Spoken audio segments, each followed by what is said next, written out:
Hemos de informarle, querido radioescucha, que hoy, 20 de agosto de 1940, Trotsky ha sido asesinado en su casa de Coyoacán. En este momento le damos oportunidad a las noticias que se quedaron olvidadas. Esto es El Tintero.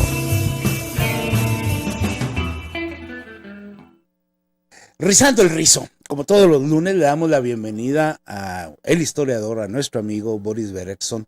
Boris, buenos días.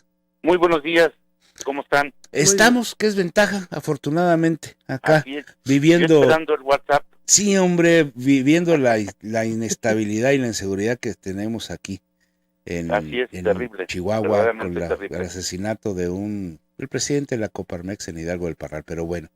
Lo vemos desde aquí con mucha tristeza. Sí, lamentable. Boris, cuando estábamos platicando el fin de semana, usted me dice Juan José Arreola.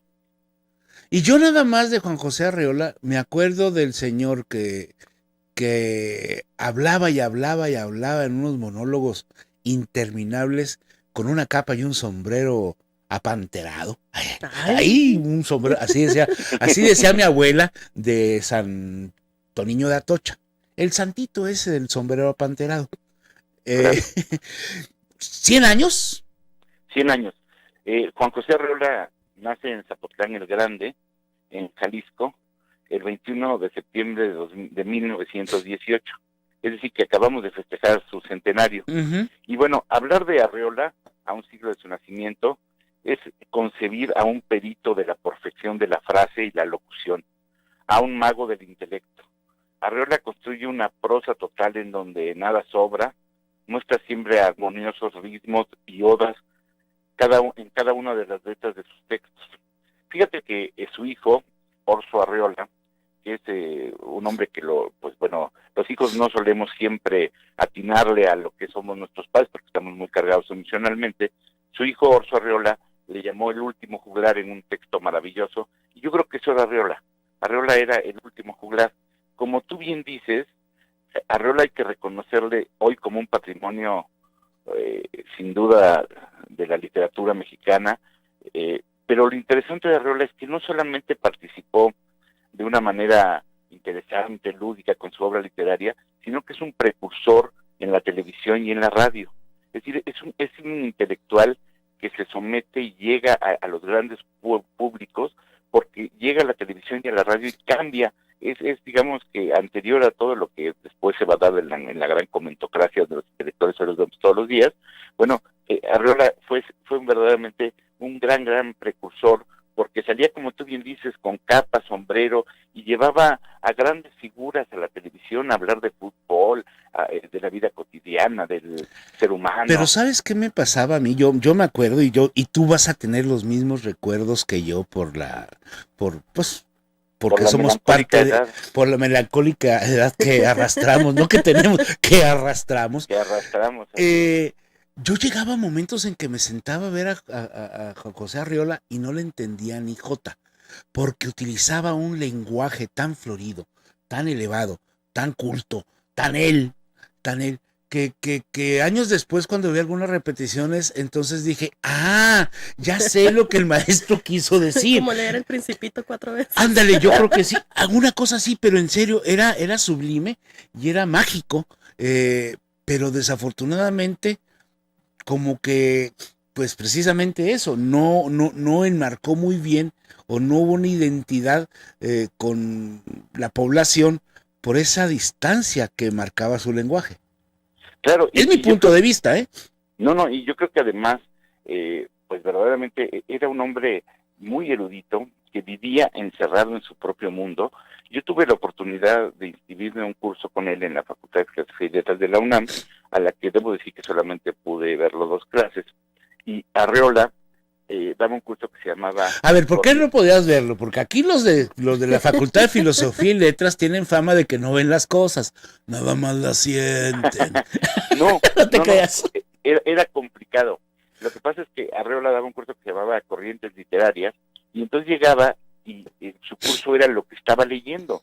Entonces te tenías que subir a un barco donde de pronto estabas leyendo a Mallarmé, y pues tú no sabías ni jota de la Mallarmé, pero ese era su barco. Entonces no es que fuera un curso de corriente, sino un curso de lo que él estaba leyendo. Y yo creo que esto le pasaba un poco en sus grandes, como tú bien dices, monólogos mágicos, donde todo el mundo pues quedaba lejano, porque él estaba en su boleto, en su rollo, ¿no?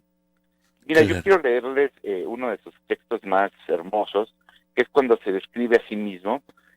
Arreola decía que el hombre no es otra cosa sino su memoria, la memoria de sí mismo. Y entonces en un texto que se llama Melancolía dice: yo, señores, soy de Zapotlán el Grande, un pueblo que de tan grande nos lo hicieron Ciudad Guzmán, hace 100 años. Pero nosotros seguimos siendo tan pueblo que todavía le decimos Zapotlán. Es un valle redondo de maíz, un circo de montañas sin más adorno que su buen temperamento, un cielo azul y una laguna que viene y se va como un delgado sueño. Desde mayo hasta diciembre se ve la estatura pareja y creciente de las mismas. Soy autodidacto, es cierto, pero a los 12 años y en Zapotlán el Grande leía a Baudelaire, a Walt Whitman y a los principales fundadores de mi estilo, Papin, Marcel Schonn, junto con medio centenar de otros nombres más y menos ilustres, y oía canciones y los dichos populares. Me gustaba mucho la conversación de la gente de campo. Y entonces ese era Arreola.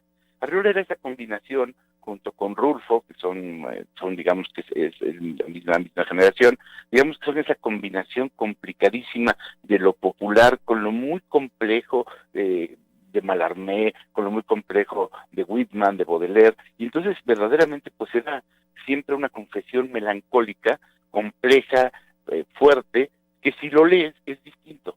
Es decir, si tú te vas a la feria o te vas a Bestiario, cualquiera de sus libros, son libros verdaderamente que cualquier chico podría leer, pero digo, oírlo pues era pues como entrar de veras. Sí, era lo orgásmico, vamos a decirlo así. Así es, era, digamos que era un mago que como tú bien lo mencionabas, que te llevaba, ¿no? Y te llevaba desde el camino de la literatura, pues trataba de tejer cotidianamente hacia la historia, la filosofía, etcétera, etcétera. Todo esto surge a partir del trabajo, menciona en el texto precisamente algo que me gusta mucho, que es autodidacta. Después de los 12 años, pues se tuvo que parar su educación y empieza a hacer estas lecturas por el trabajo que tuvo en imprenta, ¿verdad? Tengo entendido. Así es muy importante lo que dices. Te saludo, hola. Muy importante. Mira, yo creo que esto que tú señalas, su trabajo editorial fue fundamental.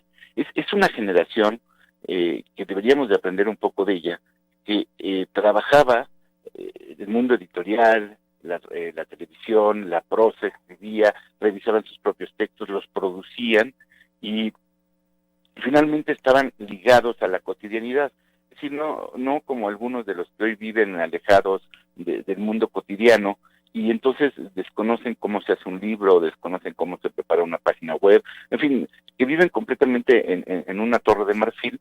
Arreola, por el contrario, es una generación que vivían junto con Fernando del Paso, el maestro del Paso, que es una maravilla, todos jaliscienses que vivían atrapados en el mundo cotidiano y desde ahí utilizaban el intelecto, porque el intelecto que no se utiliza para la vida cotidiana no sirve para nada. Una vida de picas y cuadratines. ¿Qué pasa? A ver, ¿qué pasa, Boris? Sí quisiera tu punto de vista como historiador, porque esto es parte de, y también como un humanista que tú eres. ¿Qué pasa en México cuando figuras como Juan José Arreola son técnicamente olvidadas?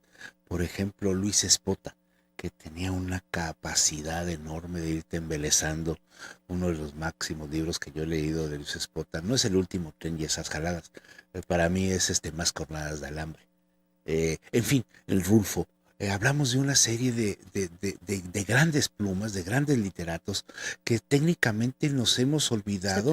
Se pierden en la historia. Exacto, e incluso el sistema educacional te pone a leerte 100 años de soledad o El Quijote de cajón. No, yo tuve el gusto de conocer a Rulfo por mi papá, precisamente porque mi papá es así de que tenga su librito, póngase a leer, mija, y fue el que nos acercó a este tipo de lecturas, ¿no?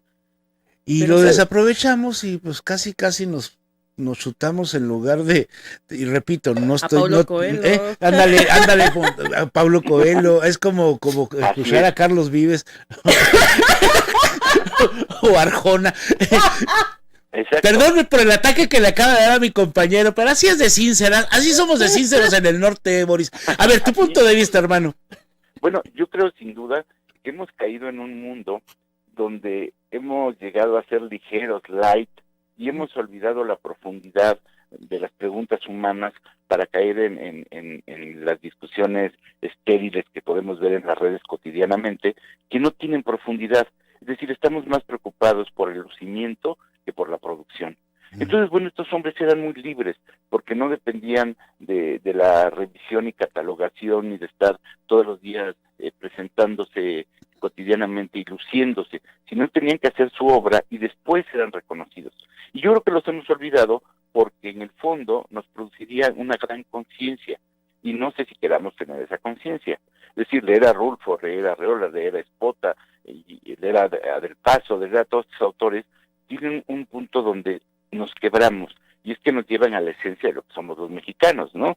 El propio Monsiváis, al que ahora está muy en boga, Monsiváis lo que hace es pues que nos lleva a entender quiénes somos los mexicanos, Salvador Novo, que son una generación que están, bueno, no son contemporáneos, pero son un grupo de gente que está preocupada por entender qué éramos los mexicanos, pero de veras a profundidad, sin digamos, sin caer en el arquetipo y en la frasecita fácil, ¿no? Y el lugar común, ¿no? Vulgar, ¿no?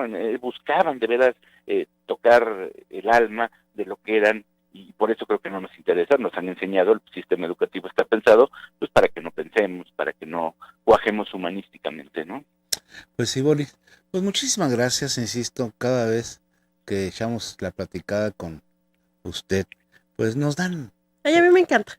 Pues pues sí, a ti te encantará, Sí, a pero mí yo me sí encanta. siento realmente de que hay un gran abismo en esta sociedad.